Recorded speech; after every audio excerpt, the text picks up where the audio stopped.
contentment triggers our innate nature with all its significant aspects. సంతృప్తి అనేది సమస్త అర్థవంతమైన అంశములతో సహా మన ఆంతరిక ప్రకృతిని ఉద్దీపింపజేస్తుంది. It triggers our innate nature with the significant aspects. ఏవైతే సిగ్నిఫికెంట్గా లేవో వాటిని పక్కకు తోలేస్తుంది, ఏవి సిగ్నిఫికెంటో వాటిని ప్రదీపిస్తుంది. సంతృప్తి శక్తి అది. అండ్ యాంబిషన్ సిగ్నిఫికెంట్ ఆస్పెక్ట్ అది. లక్ష్యము, లక్ష్య సాధన, లక్ష్య సమర్పణ ఇది మన అంతరతమమైన ప్రకృతి యందు, మానవ ప్రకృతి యందు significant aspect. It's not insignificant. దాని కారణము చేతనే కదా యావత్ ప్రగతి సంభవమైనది.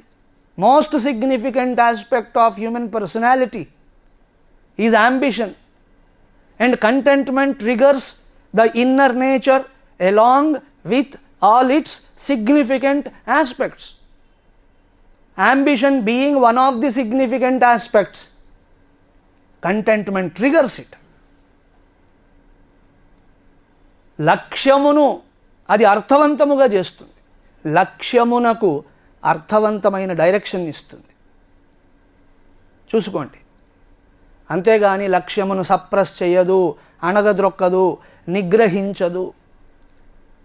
కాబట్టి they can harmoniously exist, harmoniously సమరసముగా ఒకదానికి మరొకటి అన్నట్లు అవి చక్కగా ఉండగలవు, ఉంటాయి.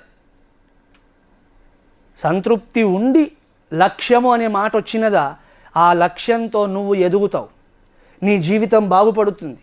నీ జీవితము బాగుపడుట యందే చాలామంది జీవితాలు బాగుపడేందుకు గాను మార్గదర్శనము లభిస్తుంది.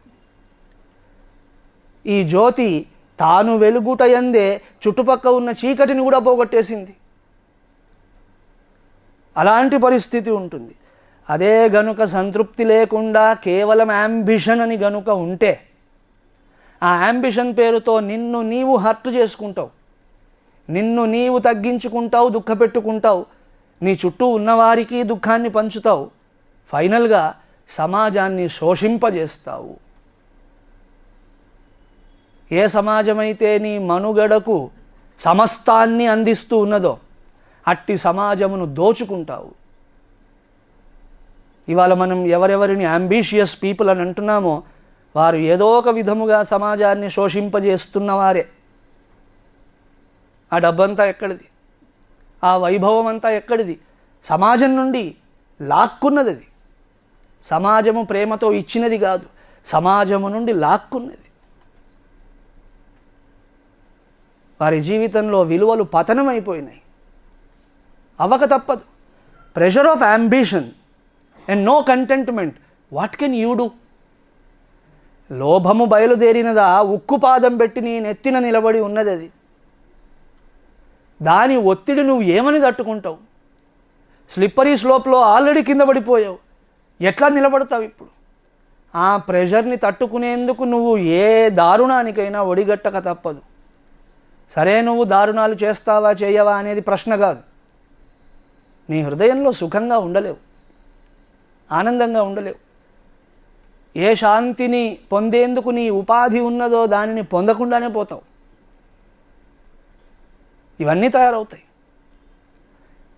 ఏ పదార్థముతో నీ ఆకలి తీరగలదో ఆ ఒక్క పదార్థము లభించదు నీకు. కనిపించిన ప్రతి చెత్తను తింటూ ఉంటావు. ఇక దాన్ని జీవితం అనుకునే దౌర్భాగ్యం ఏర్పడుతుంది. కాబట్టి జీవితంలో నో డిజైర్, నో ప్రోగ్రెస్ అనే మాట శుద్ధ తప్పు. అది ఎవడో శుంఠ తయారు చేసిన మాట. కాబట్టి సంతృప్తి ఉండాలి, అంబిషన్ ఉంటుంది. And both of them harmoniously exist. Also they create a great possibility for a better change, also a great improvement.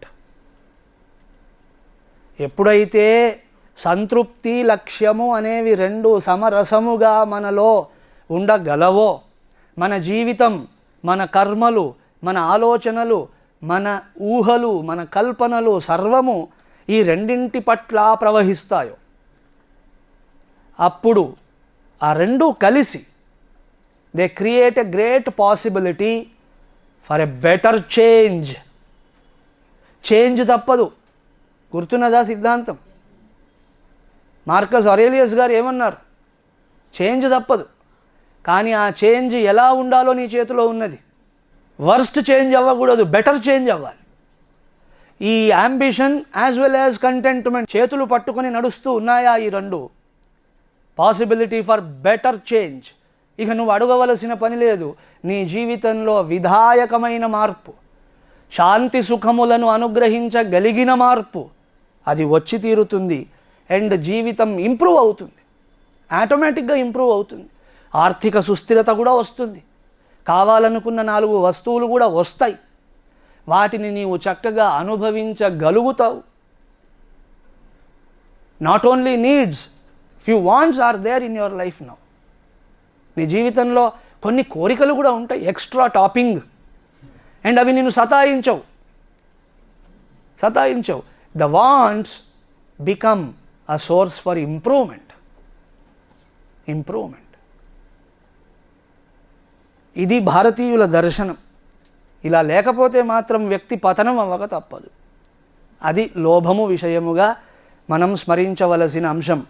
తతో రాగః ప్రభవతి ద్వేషశ్చ తదనంతరం తతో లోభః ప్రభవతి మోహశ్చ తదనంతరం.